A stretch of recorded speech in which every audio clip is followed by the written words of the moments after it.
Day 14. So today I'm sadly closing the series that we are making for our wrench aerodynamics optimization. Just to summarize what we've done so far, we took very rudimentary understanding of how do we design a wrench using FreeCAD. Then we scripted it or automated it using Python interfacing with Python API for FreeCAD.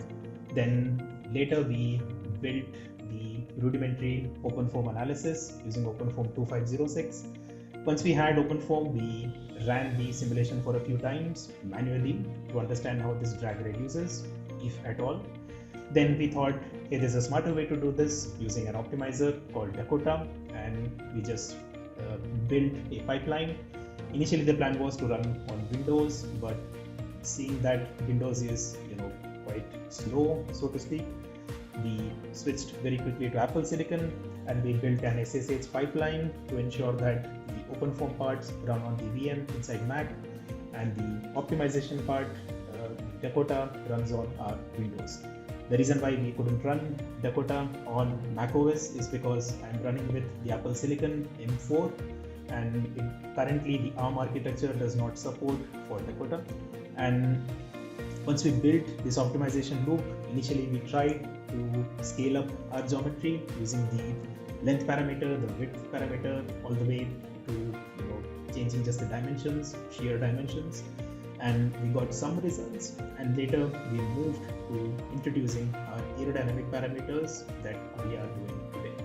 So today we talk about what the results show when we introduce these aerodynamic aspects to our design, essentially ensuring that the wrench design itself is not blocky and it is as streamlined as possible to ensure that when flow occurs over our particular wrench, flow does not separate, it is still sticking to our particular wrench. So this whole series is essentially an attempt to explain that engineering can be done using these very smart open source tools, which can be coupled together, although with a little bit of hassle, but still we can accomplish complex engineering problems. We can solve these complex engineering problems using these very smart tools that we can build by ourselves. So this series has been quite a lot of fun. Let's just take a look at what our results look like for the final iteration. So what did our final setup essentially look like? Well, we had multiple such files that we can see here. There's the wrench template, there's the shell script, the dakota.in file. Everything else that we see, all of these were created while our simulation was running. Just to show you what these look like, let me just open these one by one. So this right here is the all run script. What this will do is essentially it will go to our Mac username, it will take the IP address, and it will run the multi-pass instance on my Mac device with the right VM name. And we have set up all the previous, in essence, the directories that we want. And we will write the parameters that we want. We'll take these from Windows and ultimately we will get the results. So what this is going to do is it will take the input files from my parameters. Essentially, these will change my parameters such as the head size, the length, the thickness, etc. And once these are changed, we will, input these into our Python script. So the Python script essentially takes these inputs and it will create our design for us. Once it does so, we will input the Python HDL file into our particular OpenFOAM constant dictionary. And in that constant dictionary, once that is done, we will run the snappyHexMesh, we will make the mesh, and we will run our all run script. So once the all run script is run, we essentially take the value of our particular coefficient of drag. Once we have the coefficient of drag, the Dakota will take the result values. And once we get the result values, we will just, run this whole loop all over again. So the all run remote analysis, this essentially does the work of Dakota from our end, and everything else from the all run side in our Mac device is essentially placed in there. So here we have something called the parameters.in file. what this is going to do is this will give the 7 different functions. These pertain to the length, the width, the head size, etc. of our 7 parameters along with the aero factor and the fillet radius. And once these parameters are taken, your OpenFOAM loop runs, you will get this file. So what this file is, this is the first iteration that we have run, and this is the value of coefficient of drag. You can see that this is 1.286 approximately. And this value is not sufficient. This is the baseline, and we will just reduce it all the way from here. So the way Dakota takes inputs is through this .in file. So we can see that we have assumed the variables to be these: length, width, head, angle, neck, fillet, and aero. Aero factor essentially takes the fillet itself into consideration and ensures that we have a streamlined shape for our wrench. So we have lower bounds, we have upper bounds, saying that the FreeCAD script is not allowed, and rather the Dakota script is not allowed to go beyond these particular bounds. So whatever Dakota takes as parameters, these will be given as input to our FreeCAD. So the bounds are always going to be maintained right there along with our thickness. So the initial starting point, these are the points where we are actually going to begin our guesswork from. And since we see that the optimization loop plateaued somewhere around 20, the initial guess point was really good. Then we have the parameters file .in, and we get the results.out file as well. And we essentially have the numerical gradients that we are solving for as well. We ensured that the method we are using is the conmin frcg with the maximum iterations of 50. And finally, we have the dakota.out file. What this is going to do is this will take the inputs that we initially ran with, and it will ultimately give you the value of coefficient of drag. So each time after each iteration, we will get the value of coefficient of drag right here, and we will essentially keep printing this till we reach a particular plateau. The parameters will be explored by Dakota, the optimizer, and the coefficient of drag value will keep reducing over time.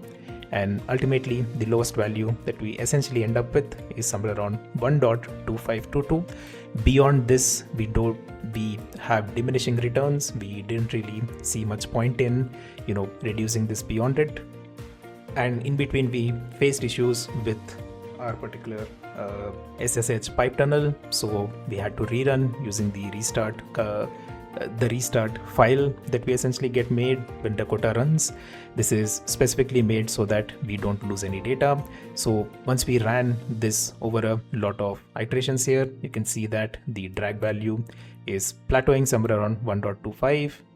And as we keep going lower and lower, you can see that the optimizer has run its course for quite some time. We end up with 1.235. So compared to 1.28, we end up with 1.235, and the results essentially fluctuate between this value somewhere around nearby. So the optimizer essentially identifies that, hey, the value 1.235 is something that is the best that we can do given the circumstances of fixed thickness, and we end up with this. So let's take a look at what the results essentially summarize for us, and we will go from our day 0, what we have done, to end of everything and summarize what we can do later on. So here we have the final results of our aerodynamic shape morphing. We've evolved from dimensional sizing to topological streamlining. Let's take a look at what our approach was and what our end results essentially look like. So by moving beyond simple sizing to modify shape topology, the optimization pipeline has successfully reduced drag by approximately 4%. We have strictly maintained the structural thickness constraint. Initially, the drag was 1.286, and we have reduced it to 1.235. The primary driver here, this is the aero factor itself. This is the cross-section rounding times 7. At the same time, the pipeline was stable. We ran it for 24 hours and autonomous runtime. The simulation results indicate that we have hit the theoretical aerodynamic limit for a fixed thickness strut, aligning with bluff body fluid dynamics theory.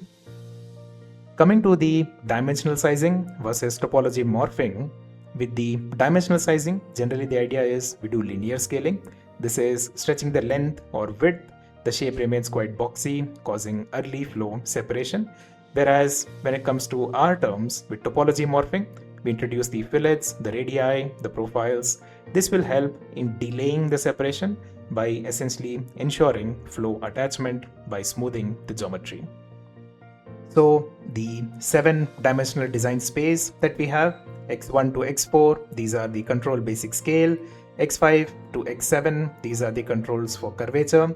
The aero factor essentially morphs the handle from a rectangle into an airfoil or an oval. We ensured that we are not just changing the length and width, instead we are also introducing aerodynamic design elements. Now, we spoke about this previously, but we also ensured physics fidelity by dynamic injection. This is solving the reference area problem. Idea is the Python generation script, which will make our wrench design, will actually calculate the frontal area. This will inject this specific area into our control dictionary file, where we place how we calculate our force coefficient with aref, and essentially the CFD solver, while executing, will use this reference area for accurate CD calculation. So why does this matter? Morphing shapes essentially changes the frontal area. Static references to this frontal area or guess values will yield wrong coefficients. Dynamic injection ensures every data point is physically validated against its specific geometry. Now, a big challenge that we essentially faced is that large fillets occasionally break the Boolean operations. We implemented the Python's try except blocks to capture such failures.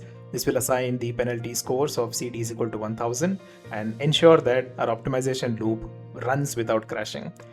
Another major challenge that we had with SSH when we controlled our Windows for the Dakota and the Mac for our OpenFOAM, long runtimes caused timeouts. We implemented a server alive interval protocols to bridge Mac and Windows nodes, enabling 24 plus hours autonomous runs. Our system handled 7 simultaneous variables with 50 plus iterations without human intervention. The algorithm essentially stabilized after about 54 evaluations. The rapid convergence here suggests that variables were distinct and well posed, allowing the optimizer to navigate the search space quite efficiently. So, the aero factor. Essentially, aero factor played the highest impact. It pushed to a maximum of 0.9, rounding the cross section. This transforms the handle into a pseudo airfoil. We also adjusted for shielding effects, and the handle length essentially had minimal effect. Wake is dominated more by form drag, not skin friction. So, does our simulation align with aerodynamic theory? Well, regularly a rectangular prism tends to have a coefficient of drag of around 2, a circular cylinder tends to have it around 1.2, and for our particular optimized wrench body that we have, the lowest value that we got was somewhere around 1.325. This is close to cylinder-like behavior. So by smoothing the edges and morphing the cross section, the wrench behaves aerodynamically like a cylinder. We have essentially hit the theoretical limit for this thickness. This was the optimization curve history. We can see that over 20 odd iterations, the optimization essentially plateaus. We have very small deviations, and this indicates that the design that we have made initially had very good guess values, and as we plateaued there, the CD will no longer be any better with close to 5% changes there. So the design variable evolution, we can see that the aero factor changed a lot and the fillet and neck radius had minimal changes in between.